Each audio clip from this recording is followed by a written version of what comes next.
Kalau beberapa waktu yang lalu ada pengajian-pengajian Isra Mi'raj ya, karena sholat ini kan oleh-olehnya Nabi waktu Isra Mi'raj. Sholat ini perintahnya khusus. Kalau yang lain cukup utus malaikat Jibril, perintahkan puasa, perintahkan zakat, kirim perintah itu. Tetapi sholat, Jibril panggil Muhammad ke sini, saya mau perintahkan sholat. As-salatu khairun minan naum.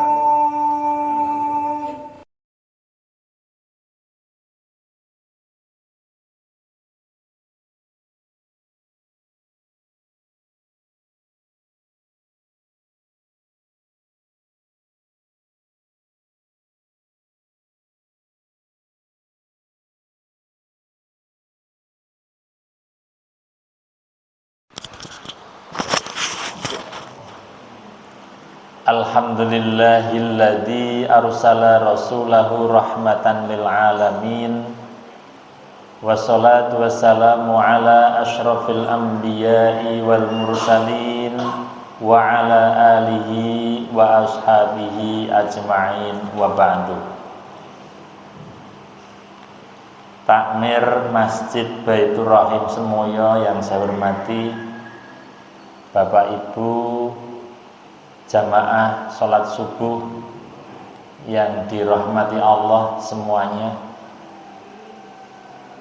Tuntunan Nabi, perintah Allah, kita mulai dengan bersyukur. Alhamdulillah, pagi hari ini kita dipertemukan Allah dalam suasana yang sangat membahagiakan.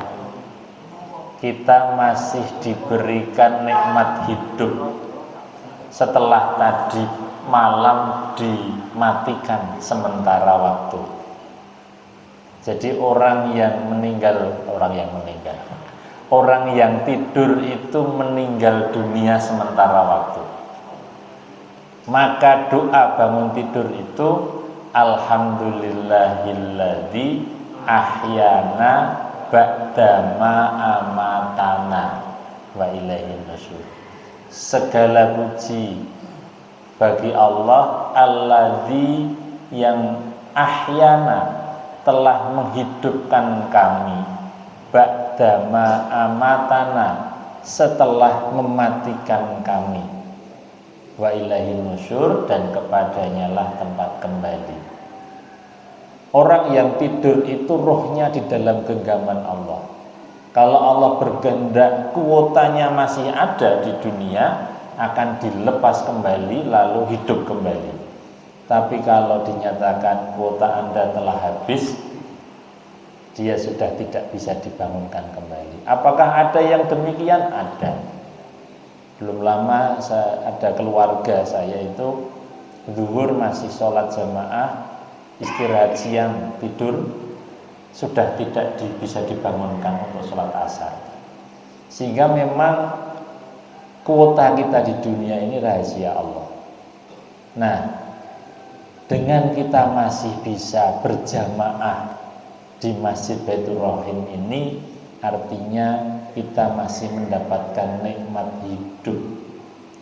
Ini artinya kita masih diberi kesempatan untuk menumpuk amal kebaikan, menambah amal soleh untuk perbekalan perjalanan yang masih panjang. Ini kan belum finish ya Bapak Ibu ya. Finishnya nanti di mana Pak? Finish kita di surga. Besok BSJ ada reuni Mas ya. Besok kalau nggak ketemu saya dicarikan ya, tolong ya. Ya. Insya Allah. Yakin Bapak Ibu ya? Mantap ya? Mantap. Buru-buru nggak? Oh enggak. Ya, pertama kita bersyukur. Yang kedua, kita dituntunkan, diperintahkan memperbanyak sholawat, mendoakan Nabi. Mudah-mudahan doa keselamatan, kebahagiaan, sholawat dan salam selalu Allah berikan kepada Rasulullah Muhammad Sallallahu Alaihi Wasallam. dan orang-orang yang berusaha untuk mengikuti beliau. Mudah-mudahan termasuk kita yang hadir dalam majelis subuh pagi hari ini. Jadi selain tadi disampaikan oleh Ketua PSG banyak sekali keutamaan, orang yang tolabul ilmi itu juga fisabilillah hatta yarji, sampai pulang kembali. Kita yang bertolabul ilmi itu berada di jalan Allah. Saya ingat banget kata-kata Ustadz Kiai Haji Ibnu Juremi, Pak, kowe nek sekolah diniati krono Allah, neng sekolahan ketiban coro sak bagor, terus mati mlebu swarga. Ini apa ya enten coro sak bagor niku. Itu yang bikin ingat. Jadi kita ini fisabilillah hatta yarji. Lebih dari itu kita insya Allah didoakan oleh makhluk-makhluk Allah, sampai ikan di dalam lautan itu mendoakan orang-orang yang bertolabul ilmi. Ya, jamaah yang dirahmati Allah, mudah-mudahan nggak bosan. Saya sudah yang ketiga kali Mas matur di teman-teman PSG. Yang pertama di Dusun Gilang, di tuan rumah waktu itu, yang kedua di Sumber sini ya, di Sumber, yang ketiga di Semoyo. Bersyukur sekali kepada Allah kita bisa sholat subuh berjamaah, teman-teman semua. Jadi sholat ini menjadi salah satu amal yang diperintahkan oleh Allah yang istimewa, lebih istimewa dibanding amal-amal yang lain. Kalau beberapa waktu yang lalu ada pengajian-pengajian Isra Mi'raj ya, karena sholat ini kan oleh-olehnya Nabi waktu Isra Mi'raj. Sholat ini perintahnya khusus. Kalau yang lain cukup utus malaikat Jibril perintahkan puasa, perintahkan zakat, kirim perintah itu. Tetapi sholat, Jibril panggil Muhammad ke sini, saya mau perintahkan sholat. Begitu istimewanya. Maka sholat kemudian disampaikan oleh Rasulullah sebagai aimaduddin. Aimat ini tiang, din itu agama. Jadi sholat itu tiang agama. Nah, ibu-ibu itu sering sebut tiang negara. Betul Ibu? Nek bapak-bapak niku tiang jaler mawon Pak. Ada 5 rukun Islam, tetapi sholat yang menjadi aimaduddin, bukan syahadat, bukan puasa, bukan zakat, bukan haji, tetapi sholat. Karena di dalam sholat itu keempat rukun Islam yang lain itu masuk Pak. Di dalam sholat ada syahadat, betul? Betul. Mesti kalau baca tahiyat itu tasyahud ada asyhadu an la ilaha illallah wa asyhadu anna muhammadan abduhu wa rasuluh. Kita selalu memperbarui syahadat setiap kita melaksanakan sholat. Di dalam sholat juga ada sholat itu sendiri. Yang ketiga, di dalam sholat juga ada puasa. Iya, orang sholat itu puasa. Ada yang sholat sambil ngemut bang dulu. Gak ada, karena berpuasa. Jangan menelan permen, nelan bahasa Jawa ini selilit. Selilit itu bahasa Indonesia ini namanya potongan makanan kecil yang nyempil di gigi ya, itu bahasa Jawanya selilit. Menelan itu saja batal Pak, kalau itu sengaja. Padahal sering sekali setan itu menggoda manusia yang sedang sholat itu dengan cara diberitahu kalau ada selilit itu saat sholat, sehingga lidahnya itu sibuk sekali nyukil. Itu, dan itu nikmat sekali. Kok ditelan, batal sholatnya, karena di dalam sholat ada dimensi puasa.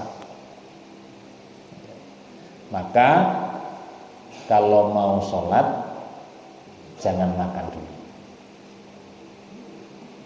Kalau mendengarkan pengajian sambil minum nggak apa-apa, jadi dibagi nggak apa-apa sebenarnya. Oh, ya. Terus ada yang nanya, apa makan itu membatalkan wudhu? Tidak. Orang setelah wudhu makan itu wudhunya tidak batal, tapi berpotensi meninggalkan selilit tadi itu.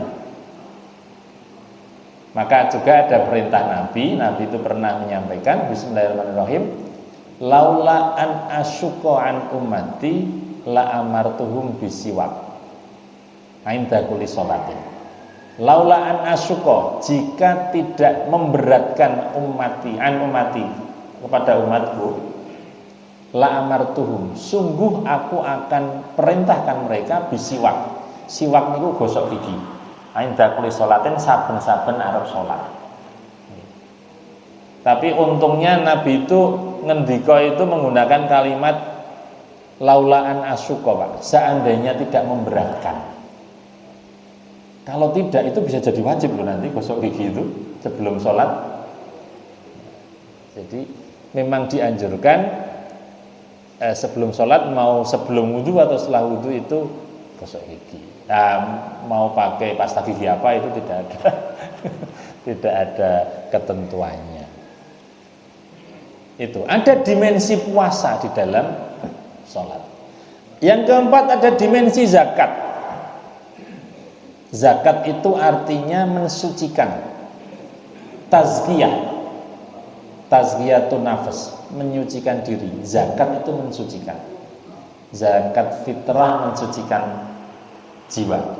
Zakat mal mensucikan harta. Kenapa sholat bisa disebut mensucikan? Karena sholat itu menghapus dosa-dosa kita. Ada hadis yang menyampaikan, ya ada dialog antara sahabat dan Nabi. Wahai Nabi, ada yang mengibaratkan kita ini tinggal di tepi sungai, kemudian setiap hari kita mandi 5 kali. Kira-kira bersih enggak dari daki? Tentu bersih. Tapi mandinya mesti mandi yang benar loh. Bahasa Jawane itu ora adus bebek. Teman-teman tahu istilah adus bebek? Kalau tahu istilah adus bebek berarti umurnya sudah agak banyak. Kalau saya guru, Pak, saya guru madrasah. Anak-anak sekarang ditanya adus bebek itu nggak tahu. Adus bebek itu mandi tapi mandinya cuma ipik. Gitu terus nggak pakai kosok itu nggak pakai, tapi masuk sulum terus, nah itu adus bebek. Agak bersih kalau adus bebek begitu. Mandinya harus mandi yang benar. Nah, sholat itu sebagai penyucian diri itu juga sholatnya tidak bersih nek ming sholat bebek gitu. Nah, istilah Kiai Anwar Zahid itu yang saya senang ya. Sholat sing ming tul jenglit lah itu tidak mensucikan. Sholat yang benar itu akan menjadi penyucian diri kita. Apa yang kita lakukan, dosa-dosa kecil dari zuhur ke asar terhapus di sholat asar. Setelah asar kita ini terpeleset maksiat pada Allah, akan terhapus di sholat maghrib dan seterusnya. Tetapi memang kesalahan-kesalahan yang kita lakukan kepada Allah. Kalau kepada tetangga, kepada sesama, untuk bisa bersih harus ada proses permohonan maaf. Napa mulai utang aku dulu nasike baru bisa bersih. Ini. Dan yang kelima, kenapa enggak haji? Karena haji pun ada di dalam sholat. Dimensi haji ada di dalam sholat. Sholat kita ini menghadap ke kiblat, Ka'bah. Sama seperti orang haji, Pak. Ziarah ke Ka'bah. Di dalam haji itu orang menyerahkan sepenuhnya dirinya kepada Allah. Maka orang pakai pakaian ihram itu hanya pakai 2 lembar kain saja. khususnya laki-laki, tidak pakai kain yang lain selain 2 lembar yang disarungkan dan ditutupkan itu. Daleman-daleman tidak pakai, Pak. Karena kembali seperti aslinya manusia itu menghadap Allah itu dengan polos seperti itu. Nah, orang sholat itu juga penyerahan dirinya penuh. Bagian tubuh kita yang paling terhormat, kenapa Bapak Ibu? Wajah itu paling terhormat. Bapak Ibu digeblek sama temennya, bokongnya gitu masih nggak marah. Gegerit digeblek nggak marah, digeblek wajahnya gitu masih marah. Karena itu tempat yang terhormat. Tetapi di dalam sholat yang paling terhormat itu kita letakkan serendah-rendahnya menempel ke bumi. Kita tunduk setunduk-tunduknya kepada Allah. Nah, itu sholat. Nah, jamaah yang dirahmati Allah, itulah kenapa kemudian sholat ini menjadi aimaduddin. Faman aqamaha, maka barang siapa yang menegakkan sholat, mendirikan sholat, faqad aqamadin, sungguh dia telah menegakkan agama. Wa man tarakaha, dan barang siapa yang meninggalkan sholat, faqad hadamadin, sungguh dia telah merubuhkan agama. Apalagi sholatnya sholat subuh. Tadi sengaja saya sebelum sholat saya agak lupa mencari dalil tentang sholat subuh itu kalau berjamaah seperti sholat semalaman. Sebentar, saya bukakan. Nah, ini saya buka sengaja tadi saya cari. Man sholal isya'a fi jama'atin kana kaqiyamin nisfi lailah. Man barang siapa sholat isya fi jama'atin berjamaah, karena adalah ia kaqiyamin nisfi lailatin, seperti sholat setengah malam. Wa man sholal isya wal fajr, sholat isya dan subuh fi jama'atin berjamaah, kana kaqiyamin lailatin, seperti sholat semalaman penuh. Itu belum nanti kalau tadi yang sebelum iqomah kita tambah sholat fajar, Pak. Itu menjadi orang paling kaya di dunia. Kenapa paling kaya? Karena hadiahnya adalah khairum minad dunya wa ma fiha. Raka'atanil fajri, 2 rakaat saat fajar, khairum minad dunya wa ma fiha, lebih baik dari dunia seisinya. Nah, itu mengalahkan kekayaan 9 naga itu dunia seisinya itu kan gitu. Nah, ini baru sholat secara umum. Belum nanti teman-teman semuanya kalau kita akan mengkaji sholat jamaah. Sholat jamaah itu ternyata memberikan inspirasi bagaimana kita hidup di masyarakat. Ini di luar sudah terang, saya tambah sedikit saja ini. Sholat jamaah itu miniatur masyarakat. Buktinya apa, Pak? Di dalam sholat jamaah ada imam, ada makmum. Di masyarakat ada pemimpin, ada rakyat. Ini paling cocok saya maturnya sebelum pemilu sebenarnya. Iya, jadi kayak orang kampanye milih imam sholat kan gitu kan? Ya, tapi nggak apa-apa, jadi aman saya. Di dalam sholat memilih imam itu nggak sembarangan. Ada kriteria-kriterianya. Itu juga sama sesungguhnya menjadi pelajaran memilih pemimpin di masyarakat itu nggak sembarangan. Satu, yang fasohahnya bagus. Oh, ternyata yang fasohahnya bagus lebih dari satu. Pilih yang lebih mendalam ilmu agamanya. Oh, yang mendalam ilmu agamanya juga banyak. Pilih yang masuk Islamnya lebih dulu, syahadatnya lebih dulu. Ternyata syahadat biyen bareng. Ya, kalau kita kan mungkin ya dari lahir terus balik atau jadi muslim. Kalau para sahabat dulu kan tidak. Ternyata bareng syahadatnya, pilih yang usianya lebih tua. Jadi ada kriteria-kriteria.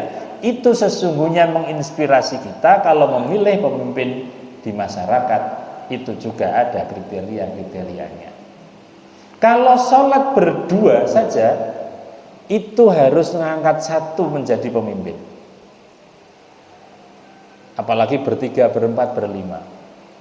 Ada yang mampir dari masjid, jalan-jalan mampir masjid, 2 orang li sholat dewi-dewi balapan. Nah itu nggak sesuai. Pilih salah satu jadi imam, salah satu jadi makmum. Gitu. Memang betul nggak boleh sembarangan. Ada satu cerita ya, ini kisah nyata. Saya baca di buku yang ditulis Kiai Sukriyanto AR, Pak. Mengisahkan Pak AR, Kiai AR Fahrudin. Jadi biasa, mungkin seusia kita lah di BSC ini, keluar bareng, kemudian mampir masjid mau sholat. Udur itu saling menolak, tidak mau jadi imam. Kamu aja, enggak, kamu yang lebih, kamu aja enggak. Nah tiba-tiba ada orang tidak dikenal datang. Dia menggunakan jubah, pakai sorban. Ini kalau ada yang pakai jubah dan sorban, kebetulan sama Pak, tidak disengaja gitu. Ya. Nah ini aja yang jadi imam. Kowe kenal orang. Surah apa? Iya ya. Pak imam Pak ya. Oh iya Pak. Jadilah orang yang tidak dikenal tadi itu ngimami sholat. Sholat 1 rakaat jalan, rukuk, i'tidal, sujud. Begitu sujud itu nggak bangun-bangun Pak. Lama sekali. Sampai kemudian ana sing ora tegel ngindik. Jebul imamnya itu sudah nggak ada Pak. Bukan nggak ada meninggal dunia, sudah pergi. Bubarlah sholatnya. Nah terus akhirnya ada yang mau jadi imam, selesai sholat keluar masjid, tanya ke warga yang ada di depan masjid, Mas tadi lihat orang pakai jubah, pakai sorban. Iya, kenapa? Itu siapa Pak? Kok tadi waktu ngimami kami itu tiba-tiba pergi sendiri. Wow, kayak wong rapatek genep ya Mas. Jadi maksudnya memilih pemimpin itu orang yang kita tahu Pak, imam sholat khususnya. Tapi ini sesungguhnya kan memberikan inspirasi kita. Memilih Pak RT, memilih Pak Dukuh, memilih Pak Lurah, memilih Pak Camat kan dipilih sekali, Pak Bupati, Pak Gubernur juga nggak dipilih sampai Pak Presiden. Orang yang kita kenal. Dan masih banyak ini kalau kita uraikan misalnya kemudian orang imam itu harus diikuti, imam harus diikuti, nggak boleh makmum ngeyel. Nah, ini kalau anak-anak remaja ke anak-anak ini nunggu Allahu Akbar itu takbiratul ihramnya nunggu imamnya meh rukuk gitu. Delok iki suratnya dawa kok cendak sikik gitu. Begitu suhufi Ibrahim wa Musa langsung itu. Nah itu juga nggak benar. Jadi begitu kabbaro fakabbiru, imam takbir langsung diikuti takbir. Nah seringkali begini, imamnya dilalah baca suratnya itu agak bacaannya cepat gitu, makmumnya itu bacanya agak lambat, belum selesai, terus makmumnya ngeri-ngeri, itu nggak boleh.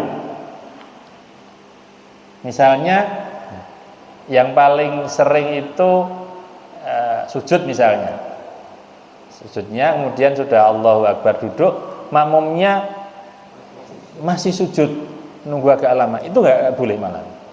Begitu dia duduk ikuti duduk, begitu dia sujud ikuti sujud. Wa idza kabbara fakabbiru, wa idza raka'a farka'u, wa idza sajada fasjudu, dan seterusnya. Salam juga begitu, imam udah salam, makmumnya nggak salam-salam, maca tahiyat urung rampung, nggak boleh. Ikuti. Imam ini manusia biasa, kalau keliru juga boleh diingatkan. Ada mekanismenya, ada tata caranya. Pakai subhanallah untuk bapak-bapak, ibu-ibu cukup pakai tepuk. Saya pernah nanya, Pak kok nek ibu-ibu mboten subhanallah niku napa itu? Ibu-ibu gitu Mas, suarane merdu. Jadi nek engko dielingke subhanallah, imamnya tambah ra konsentrasi, kayak sopo kayak gitu. Soalnya subhanallahnya agak mendayu gitu Pak. Ini sapa?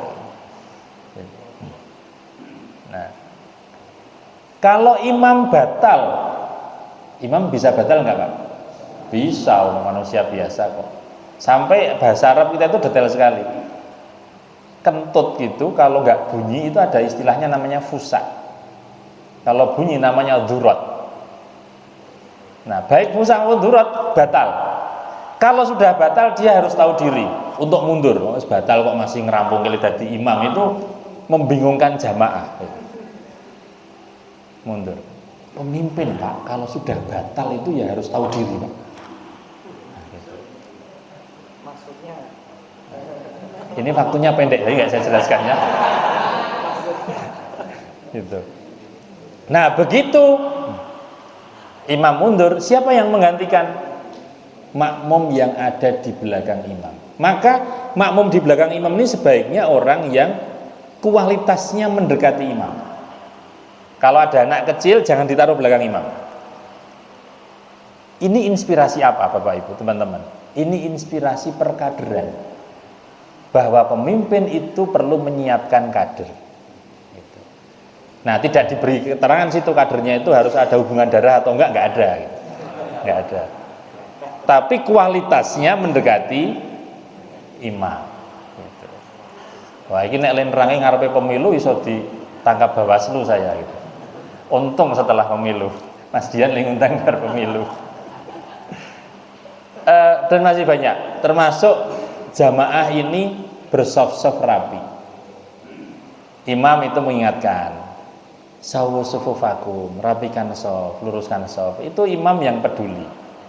Nanti selesai sholat, imam menghadap ke jamaah sambil melihat, gitu. Oh, si fulan nggak hadir kemana ini? Sakit ya Rasul, gitu dulu. Kemudian ya bari ditilai. Jadi memang betul-betul itu memberikan pelajaran pada kita, hidup bermasyarakat itu seperti apa ya di dalam sholat jamaah itu. Nanti jamaah harus rapat, rapi, kompak gitu. Itu juga mendorong kita berjamaah di masyarakat. Terakhir ini, karena udah jam 6 kurang 10. Berjamaah di masyarakat. Saya nggak bicara berjamaah dalam urusan politik, tapi berjamaah di dalam urusan ekonomi saja. Saya bersama teman-teman ini sedang kampanye bagaimana agar kita ini lebih senang belanja di warung tetangga dan warung saudara, biar uang kita ini hanya berputar di kalangan saudara tetangga. Ada satu kisah seorang Yahudi, ini sudah terkenal dan sudah viral, mungkin sebagian sudah baca. Dia minta karyawannya untuk mencarikan taksi. Lalu dicarikanlah taksi, taksinya datang. Si orang Yahudi ini bilang, jangan yang itu, saya nggak mau. Ganti, cari taksi kedua. Yang itu juga jangan. Cari taksi ketiga, yang itu juga. Sampai ke 10 Pak. Baru, oh ya, yang ini mau. Begitu mau masuk, karyawan tadi sempat nanya, mohon maaf, yang 9 tadi ada apa Pak? Yang 9 tadi saya nggak tahu pemiliknya siapa. Yang satu terakhir ini punya saudara saya sesama bangsa Yahudi. Saya nggak mau uang saya itu beredar kemana-mana, biarlah beredar di kalangan saudara-saudara saya. Nah kita ini kadang aneh, kalau ngirim proposal ke tetangga, nek belanja jauh Pak. Jadi mari kita belanja di warung tetangga, warung saudara. Kalau nanti kita memasang kotak infak juga di tempat tetangganya dan saudaranya, sehingga semakin sejahtera saudara-saudara kita dan tetangga-tetangga kita, insya Allah infaknya, zakatnya semakin banyak, dan kita akan menjadi kuat bersama-sama. Berjamaah di dalam sholat berimbas pada berjamaah di luar sholat. Demikian, sudah jam 6 kurang 5 menit, kurang lebihnya mohon maaf. Kita mau lupa toh Pak, marilah kita akhiri dengan berdoa Bapak Ibu. Kita heningkan hati sejenak. Saya akan bacakan doa, mohon diaminkan. A'udzubillahi minasyaitonirrajim. Bismillahirrahmanirrahim. Alhamdulillahirabbil alamin. Hamdan syakirin, hamdan na'imin, hamdan yuwafi ni'amahu wa yukafi mazidah. Ya Rabbana lakal hamdu kama yanbaghi li jalali wajhikal karimi wa 'azimi sultanik. A'udzu billahi minasyaitonir rajim. Allahumma shalli ala Muhammad wa ala alihi wa ashabihi ajma'in. Warham bi rahmatika ya arhamar rahim. Rabbana dzalamna anfusana wa illam taghfir lana wa tarhamna lanakunanna minal khasirin. Rabbana hab lana min azwajina wa dhurriyyatina qurrata a'yun waj'alna lil muttaqina imama. Rabbana hab lana min ladunka rahmah wa hayyi' lana min amrina rasyada. Rabbana adkhilna mudkhala sidqin wa akhrijna mukhraja sidqin waj'al lana min ladunka sultanan nasira. Rabbana atina fid dunya hasanah wa fil akhirati hasanah wa qina adzabannar. Rabbana taqabbal minna innaka antas samiul alim wa tub alaina innaka antat tawwabur rahim. Subhana rabbika rabbil izzati amma yasifun wa salamun alal mursalin walhamdulillahi rabbil alamin. Demikian yang dapat saya sampaikan. Jika ada benarnya ini dari Allah, lumantar pengajian pagi hari ini. Kalau ada kekurangannya, ini dari kekurangan saya, mohon dimaafkan sebesar-besarnya. Nasrullah fatum qarib wa basyiril mu'minin. Assalamualaikum warahmatullahi wabarakatuh.